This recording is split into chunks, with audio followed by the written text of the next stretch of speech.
Hello दोस्तों, कैसे हो आप लोग। उम्मीद करता हूँ सब लोग अच्छे होंगे और आपकी पढ़ाई भी अच्छी चल रही होगी। मैं हूँ आपका दोस्त मानस और आपका स्वागत करता हूँ जेआर ट्यूटोरियल्स में। तो आज की वीडियो में हम लोग देखने वाले हैं 9th स्टैंडर्ड का व्याकरण। व्याकरण की सीरीज हमारी चालू है और आज की वीडियो में हम लोग लेने वाले हैं जिस भी स्टूडेंट को समाज से प्रॉब्लम है तो उनका जो भी टेंशन है मैं आज की वीडियो में बाय बाय करने वाला हूँ। बराबर, तो समाज 2 मार्क्स का टॉपिक है, बहुत ही सिंपल है, दो ही टाइप है, दोनों भी टाइप आपको बताने वाला हूँ। तो ये वीडियो के बाद आपको दूसरी कौन सी भी वीडियो देखने की जरूरत नहीं पड़ेगी, यह मैं आपको गारंटी देता हूँ और आप 2 मार्क्स फिक्स करके जाने वाला हूँ। तो चलो वीडियो की ओर बढ़ते, अपने टॉपिक की ओर बढ़ते। देखो टॉपिक है समाज। देखो इंग्लिश मीडियम वालों को हम लोग मतलब इंग्लिश मीडियम वालों की हम लोग प्रेफरेंस में हिंदी का बोलने में ट्राई करूंगा। 80% हिंदी रहेगा, 20% मराठी का भी यूज करूंगा। चलो तो ठीक है, आगे बढ़ते तो समास मतलब क्या है। देखो टाइप क्या है समास, लेकिन जानना जरूरी है समास मतलब क्या है। बराबर, समास मतलब एक अपने को वर्ड दिया रहेगा। कैसे वर्ड रहेगा, जैसे कि एग्जाम्पल के टाइप में मैं ये वर्ड लिया, क्या लिया, आजन्म। तो ये टाइप अपने को पहचानना आता है कि ये कौन से टाइप का एक समास है। तो समास मतलब क्या, समास मतलब आपको एक वर्ड दिया रहेगा जो कि 2 वर्ड से बना रहेगा। जैसे कि ये वर्ड है, बराबर, तो ये 2 शब्द से बना है। 2 शब्द एक में आके 2 शब्द जोड़ के एक शब्द बना है जो कि ये आजन्म। बराबर, तो इसमें आपको विग्रह करना होता है। विग्रह करने मतलब क्या, जो एक शब्द आपको दिया है समास का पहचानने के लिए, वो शब्द कौन से 2 शब्द से बना है उसको आपको फाइंड करना होता है। तो उसको ही हम लोग क्या बोलते हैं, विग्रह करने बोलते हैं। बराबर, जैसे कि आ जन्म, ये किससे बना है, आ प्लस जन्म, ये 2 शब्द हैं। बराबर, ये 2 शब्द से ये एक शब्द बना है। तो इसको क्या बोलते हैं, जो एक शब्द दिया है उसका विग्रह करने मतलब वो शब्द का फोड़नी करने, उसको तोड़ देने का। 2 शब्द में कौन से 2 शब्द से बना है उसको वो 2 शब्द फाइंड करने को, उसको ही हम लोग समास बोलते हैं। बराबर, तो समास के मुख्य आपको 9th स्टैंडर्ड में कितने टाइप है, 9th स्टैंडर्ड में आपको सिर्फ और सिर्फ 2 टाइप है। आगे जाके आपको 10th में आपको 5 टाइप है टोटल, और 5 टाइप में भी बहुत से उप प्रकार, मतलब उसके भी बहुत सारे टाइप है, मतलब टोटल 8-9 टाइप है वो आपको 10th के लिए। लेकिन आपको अभी 9th स्टैंडर्ड का बेसिक आना चाहिए जो कि 2 टॉपिक है, वो भी आपको 10th स्टैंडर्ड में है। तो चलो टॉपिक की ओर बढ़ते हैं। टॉपिक कौन सा है, फर्स्ट टाइप कौन सा है अपना, अव्ययी भाव समास। कौन सा, अव्ययी भाव समास। अव्ययी भाव मतलब क्या, देखो इसमें क्या होता है, पहले पद महत्वाचे असते।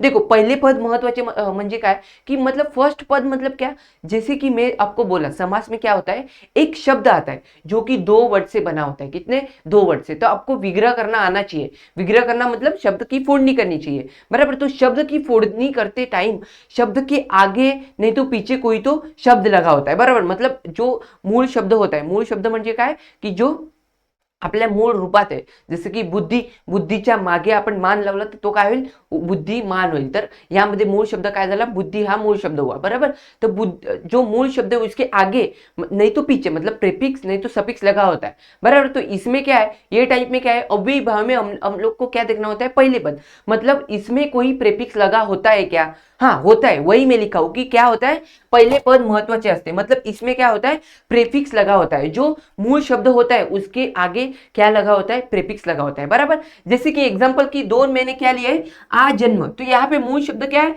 जन्म। जन्म के आगे क्या लगा है, आ, क्या लगा है, आ बन के आ लगा के हम लोग का नया शब्द क्या बना, आ जन्म।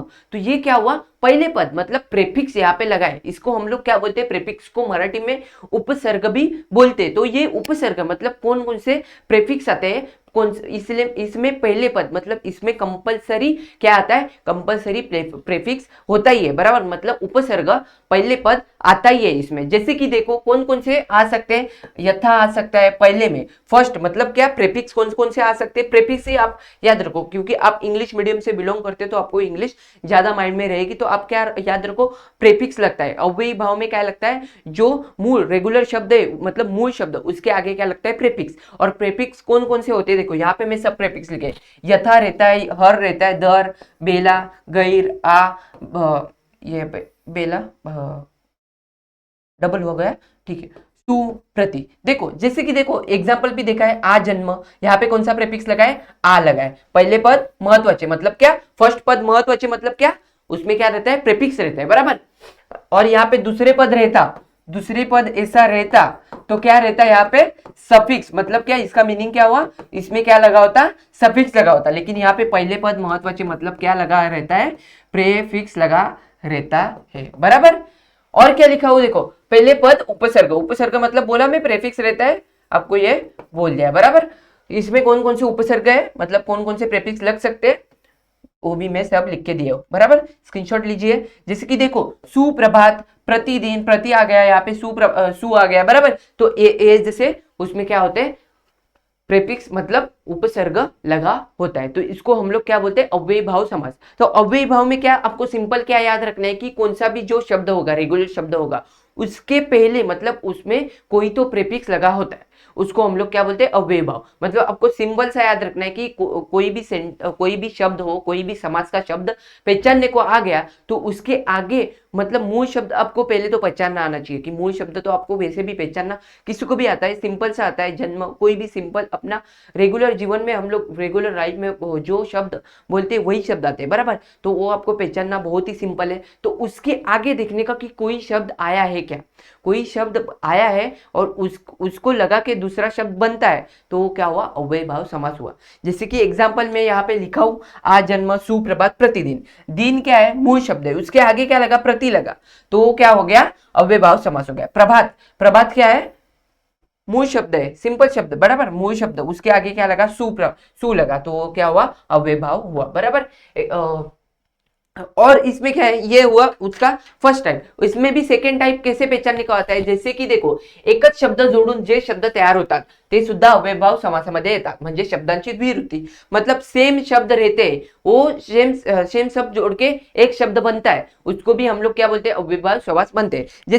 जैसे कि देखो देखो यहाँ पे क्या है, घरोघरी, घरोघर मतलब क्या, घर प्लस घर, इसको हम लोग ऐसे किया, बराबर, घरोघरीचा क्या हुआ, उसका विग्रह किया, मतलब उसकी शब्द की फोड़नी की, तो हम लोग क्या बोलते हैं उसको, घर प्लस घर, घर प्लस घर, एक साथ बोलो क्या आएगा, घरोघरी, घरोघरी, बराबर। जैसे कि गाओ गांव, गाओ गांव का विग्रह क्या आएगा, गांव प्लस गांव, बराबर। तो दो शब्द इसमें क्या है, दोनों भी शब्द सेम है और उनको जोड़ के नया शब्द बना है, बराबर, उनको जोड़ के नया शब्द बना है, तो वो क्या हुआ, अव्ययी भाव समास हुआ। जैसे कि देखो यहाँ पे मैं लिखा हूं, गाओ गांव मतलब क्या, गांव प्लस गांव, गाओ गांव का आप लोग विग्रह करोगे तो क्या आएगा, गांव प्लस गांव, गांव गांव, क्या उच्चार क्या आता है, गाओ गांव, बराबर, गांव प्लस गांव, गाओ गांव, ये उच्चार आता है, तो ये क्या हुआ, ये हुआ आपका अव्ययी भाव। मतलब इसमें दो ट्रिक आपको याद रखना है। फर्स्ट क्या है, इसमें जो भी शब्द रहेगा मूल शब्द, उसके आगे क्या लगा रहता है, उसके आगे मतलब जो मूल शब्द आता है उसके आगे प्रेफिक्स लगा होता है, मतलब उपसर्ग लगा होता है।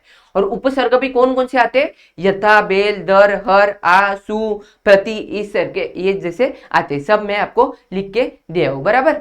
और सेकंड क्या है ट्रिक, इसमें सेकंड पहचानने की ट्रिक क्या है कि दो सेम वर्ड जोड़कर एक शब्द बनता है, मतलब सेम शब्दों की द्विरुत्ति उसको बोलते हैं, क्या बोलते हैं उसको, शब्द की द्विरुत्ति बोलते हैं, मतलब सेम शब्द जोड़ के एक शब्द बनता है, उसको भी हम लोग अव्ययी भाव समास बोलते हैं। जैसे कि यहाँ पे एग्जाम्पल में दिया हुआ, घरोघरी गाओ गाओ। जैसे कि देखो यथाशक्ति, यथाशक्ति में क्या है, शक्ति ये मूल शब्द है और उसके आगे क्या लगा, यथा लगा, रुको एक मिनट, उसके आगे क्या लगा, यथा लगा, तो ये क्या हुआ,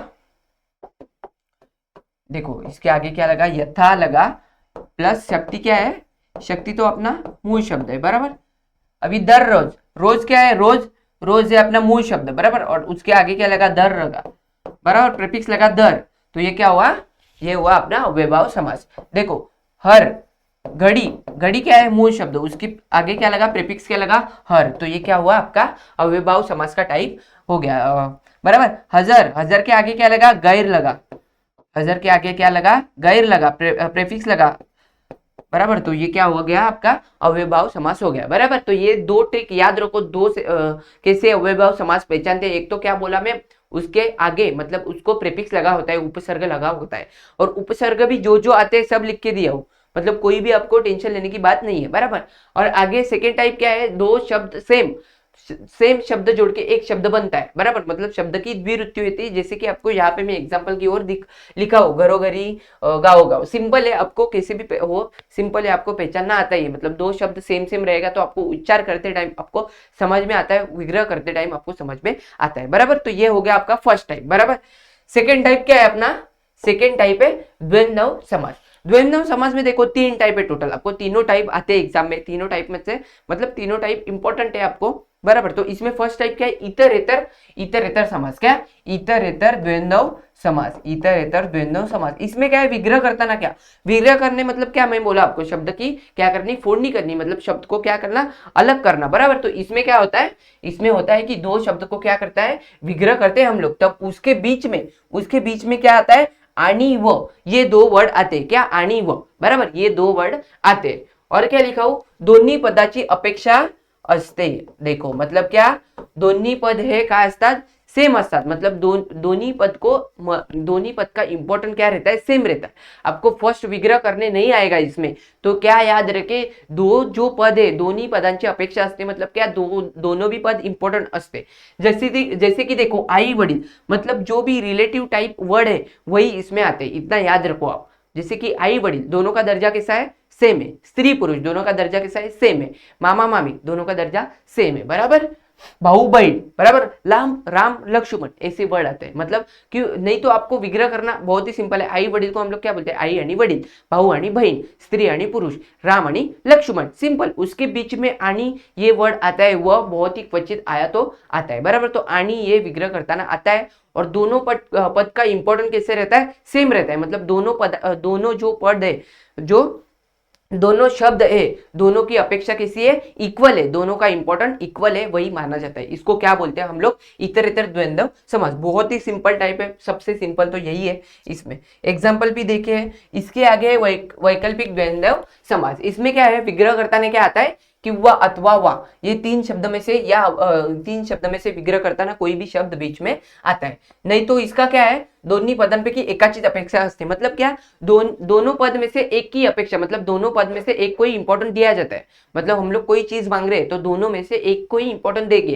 कि ये मुझे चाहिए, ये नहीं चाहिए, मतलब एक को ज्यादा इंपॉर्टेंट, एक को कम इंपॉर्टेंट, वही इसमें बोला जाता है। मतलब दोनों में से एक को ही इंपॉर्टेंट ज्यादा दिया जाता है। और इसकी सिंपल सी ट्रिक क्या है, देखो सिंपल सी ट्रिक देखो, ये ट्रिक आपको समझ गई तो बहुत ही सिंपल है, मतलब ट्रिक तो सिंपल ही है, लेकिन ये ट्रिक ही आप याद रखोगे, मेरे को मालूम है, क्योंकि ये तो आपको हार्ड जाएगा विग्रह करने, और ये दो शब्द में से एक शब्द की अपेक्षा, मतलब एक शब्द को ज्यादा इंपॉर्टेंट, ये याद रखना आपको थोड़ा डिफिकल्ट जाएगा। तो इसलिए आपको ट्रिक क्या है, दोनों अपोजिट वर्ड येतात, क्या दोनों भी अपोजिट शब्द जोड़ के आते, दोनों भी शब्द कैसे होते हैं, अपोजिट होते हैं, और वो दो शब्द अपोजिट शब्द जोड़ के एक शब्द आता है, बराबर। उसको पहचानने को आता है कि ये कौन सा टाइप है। जैसे कि एग्जांपल देखो, पाप पुण्य, क्या पाप पुण्य, पाप पुण्य क्या है, पाप के अपोजिट क्या है, पुण्य। तो ये दोनों भी अपोजिट वर्ड है, और जोड़ के क्या हो गया, एक शब्द बना। तो इसको क्या हुआ, अपोजिट शब्द जोड़ के एक शब्द बनता है, उसको भी हम लोग क्या बोलते हैं, उसको भी हम लोग वैकल्पिक द्वंद्व समास बोलते हैं। सिंपल है, सिंपल है। चलो देखो, और उसका विग्रह करते टाइम देखो क्यों आता है। आपको विग्रह करना नहीं आता तो ये ट्रिक याद रखो कि दोनों शब्द कैसे होते हैं, अपोजिट होते हैं, दोनों भी शब्द एक दूसरे के अपोजिट होते हैं। जैसे कि देखो, पाप पुण्य, पाप के अपोजिट क्या है, पुण्य। भेदा भेद, भेद अभेद, भेद अभेद, दोनों जोड़ के एक शब्द बनाए, भेदा भेद। सत्य सत्य, सत्य सत्य मतलब क्या, सत्य और असत्य दोनों भी अपोजिट है, क्यों नहीं तो उनका विग्रह करते टाइम देखो, भेद किंवा अभेद, सत्य किंवा असत्य, ये शब्द आते। बहुत ही सिंपल है, ट्रिक याद रखो, ट्रिक ही याद रखो। वैसे ही शब्द आपको वैसे भी सामने से दिखाई देते, बहुत ही सिंपल आते हैं। जैसे कि पाप पुण्य, आपको तो मालूम है पाप के अपोजिट क्या होता है, पुण्य। भेद के अपोजिट अभेद, सिंपल है। तो ये हो गया आपका वैकल्पिक द्वंद्व समास। इसके बाद लास्ट टाइप क्या आपका, समाहार समास। समाहार समास देखो बहुत ही सिंपल है, आपको क्या करना है, आपको विग्रह करते टाइम क्या आता है, विग्रह करते टाइम उसी शब्द का, उसी मतलब जो शब्द रहेगा उसी के जात का नहीं तो वस्तु का समावेश किया जाता है। उसी के जात का, उसी के जाति का कोई तो वस्तु रहेगी उसका समावेश किया जाता है। जैसे कि हम लोग मार्केट में जाते तब लोग, हमारी मम्मी क्या बोलती है कि टमाटर ला, ये ला, वो ला, ऐसे नहीं बोलती, क्या बोलती है, सीधा बोलती है भाजीपाला ला। मतलब क्या, भाजीपाला वगैरह सब, मतलब भाजीपाला में सब भाजी आ गई, उसमें जो भी भाजी आ गई, बराबर। और जैसे कि देखो, अंतरून पांगरून मतलब क्या, अंतरून पांगरून मतलब हम लोग ऐसे नहीं बोलते कि ये ला, ओ ला, तकिया ला, गद्दा ला, ये ला, वो ला, वो नहीं बोलते। अंतरून पांगरून ला मतलब जो भी अंतरून पांगरून का सामान रहेगा, वस्तू रहेगा उसका, वो सब ला। जैसे एक्झाम्पल इधर लिखा हो, भाजीपाला वगैरे अंतरण्यासाठी, पांघरण्यासाठी लागणाऱ्या वस्तू व इतर वस्तू। कितना सिंपल है, देखो हो गया, समझ गया क्या। फर्स्ट क्या है अपना अव्यय। आइए आपको एक बार फिर से बता देता हूँ सिंपल से एक बार। लास्ट लास्ट में हम लोग क्या रिवीजन करते हैं, क्योंकि और एक्स्ट्रा याद रखे, बच्चों को समझ में आ जाए। बराबर, बहुत ही सिंपल तरीके से समझाए, फिर से समझा देता हूँ। फर्स्ट अव्ययी भाव समास। अव्ययी भाव में कौन से दो ट्रिक बताए। फर्स्ट तो आपको क्या याद रखना है, इसमें क्या लगा होता है, प्रीफिक्स लगा होता है। जो मूल शब्द है उसके आगे प्रीफिक्स लगा होता है। और प्रीफिक्स में कौन कौन से शब्द है लिख के दिए, प्रीफिक्स के यथा, हर, बर, दे, हर, बर, दिन, गैर, आ, बेला, सु, प्रति, ये शब्द लगे होते हैं। सेकेंड ट्रिक, सेकेंड क्या है इसमें पहचानने का, कि जो भी सेम शब्द, मतलब शब्द की द्विरुक्त करके आते हैं, मतलब सेम शब्द जोड़ के एक शब्द आता है, उसका टाइप पहचानने को आता है, तो आपको विग्रह करके देखना है कि दोनों भी सेम शब्द बना के एक शब्द बना रहेगा, तो वो भी क्या हुआ, अव्ययी भाव समास हो गया। सेकंड है अपना द्वंद्व समास। उसमें फर्स्ट कौन सा है, इतर इतर। इतर इतर का सिंपल क्या बोला मैं, कि दोन्ही पदांची समास समान अपेक्षा असते, मतलब दोनों भी पद को समान इक्वल इंपॉर्टेंट माना जाता है। बराबर, तो एग्जाम्पल क्या आता है इसमें, और इसमें एग्जाम्पल कौन से आते हैं, रिलेटिव वाले एग्जाम्पल ज्यादा आते हैं, जैसे कि आई वडील, स्त्री पुरुष, भाऊ बहन, राम लक्ष्मण, ऐसे जो आते हैं उसको हम लोग इतरेतर बोलते हैं। और क्या उसका विग्रह करते टाइम क्या आता है, उसके बीच में आनी व ये, मतलब मोस्ट ऑफ आनी ही आता है, 99% आनी ये वर्ड आता है, बस आनी लक्ष्य ध्यान में रखो। और वैसे भी आपको एग्जाम्पल के टाइम आई वडील आया तो हम लोग क्या बोलते हैं, दोनों को इक्वल कैसे देते हैं, दोनों का कैसा दर्जा इक्वल है। बराबर, भाऊ बहन मतलब क्या, इक्वल है, भाऊ आणि बहीण, आई आणि वडील, तो ये होगा इतरेतर। उसके बाद क्या है, वैकल्पिक। वैकल्पिक में क्या होता है, दोन्ही पदांपैकी कोणाची अपेक्षा असते, एक की अपेक्षा रहती है। जैसे कि देखो चाह कॉफी, हम लोग को क्या वो पूछते हैं ना घर पे कि तू क्या पिएगा, चाह किंवा कॉफी, दोनपैकी मतलब तू क्या पिएगा, तो हम लोग क्या बोलते हैं, चाह किंवा कॉफी, मतलब दोघांपैकी क्या पिएगा, मैं एक ही पीऊंगा, दो में से एक ही पीऊंगा, जो भी तू देगी हो। बराबर, मतलब चाह किंवा कॉफी जो भी तू बनाएगी वो मैं पीऊंगा, मतलब दोनों में से क्या एक कोई प्रेफरेंस है, कोई भी एक दे दो, दोनों मत दो, कोई भी एक ही दे दो, वैसे ही होता है। बराबर, और इसमें सिंपल सी ट्रिक क्या बोलिए, इसमें सिंपल ट्रिक बोलिए कि इसमें क्या सिंपल ट्रिक बोलिए, इसमें सिंपल ट्रिक बोलिए कि दोनों भी अपोजिट वर्ड आते हैं। क्या आते हैं, दोनों भी अपोजिट वर्ड आते हैं। देखो क्या बोला हूं मैं, दोनों अपोजिट वर्ड जोड़ून एक शब्द तैयार होतो, दोनों भी अपोजिट वर्ड बनके एक शब्द बनता है, उसको भी हम लोग क्या बोलते हैं, उसको हम लोग वैकल्पिक द्वंद्व समास बोलते हैं। और लास्ट वाला अपना, लास्ट वाला है समार। समार में क्या, जो भी शब्द होता है उसके हम लोग रिलेटिव शब्द या वस्तु का समावेश उसमें ही करके लेते हैं। बराबर, तो ये अपने हुए टोटल कितने टाइप हो गए, 5 टाइप हो गए। बराबर, 5 टाइप हो गए ना, अव्ययी भाव का 1 और द्वंद्व के 3, मतलब टोटल 4 टाइप, सॉरी 5 नहीं, टोटल 4 टाइप। तो 4 टाइप आपके हैं, 4 टाइप घर जाके प्रैक्टिस भी करो, और जो भी टेक्स्ट बुक में या आपके सर टीचर जो भी रहेंगे, मैडम रहेगी, जिन्होंने भी जो भी शब्द दिए आपको एग्जाम्पल की 2, वो इंपॉर्टेंट समझ के वो सॉल्व करने का ट्राई करो। तो इसके बाद कोई भी डाउट रहेगा तो आप डायरेक्ट कमेंट में बताओ, और आप इंस्टा पे भी मैसेज कर सकते हो, आपका प्रॉब्लम सॉल्व करने का, आपका डाउट सॉल्व करने का हम लोग प्रयास करते हैं। बराबर, तो मिलते हैं नेक्स्ट वीडियो में। नेक्स्ट वीडियो में आपको कौन सा लेना है पार्ट आप कमेंट में बताओ, और वीडियो कैसी लगी वो भी कमेंट में बताओ। मिलते हैं नेक्स्ट वीडियो में, तब तक के लिए बाय बाय, टेक केयर।